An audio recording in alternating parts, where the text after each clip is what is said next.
And one night on labor and delivery, it's in my book, Two Patients, put out by Ignatius Press. In one room, I have a 24-week, about 1.5 pound babe in early labor with a mom who wanted it, and I did everything I could to save that life. I whispered, I held her hand, I can do this. I use the medications, I do this, this, and this.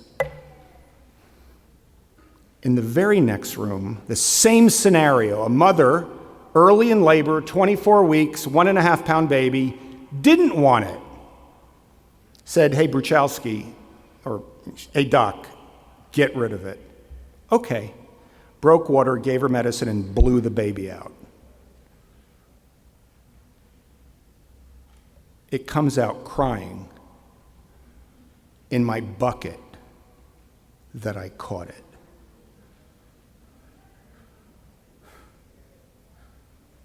What does a good doctor do? What does a good abortion doctor do at that moment? Takes out a lap pad, not a bandana. Drops it in the bucket to suffocate the baby. I'm doing it out of mercy killing. I don't want the mother to suffer anymore, and I want the baby to stop crying. But it's crying and it's squeaking.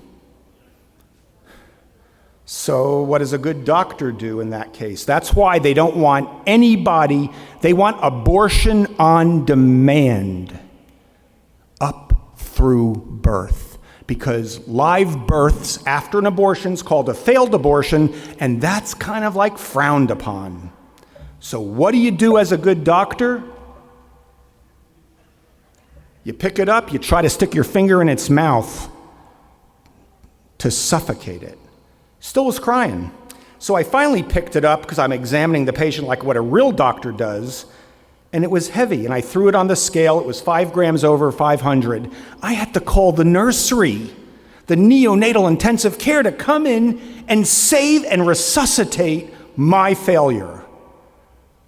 The mother's on the table. She's already dissociated. She's turned her head. She's crying. She has no conception of what's going on at this moment.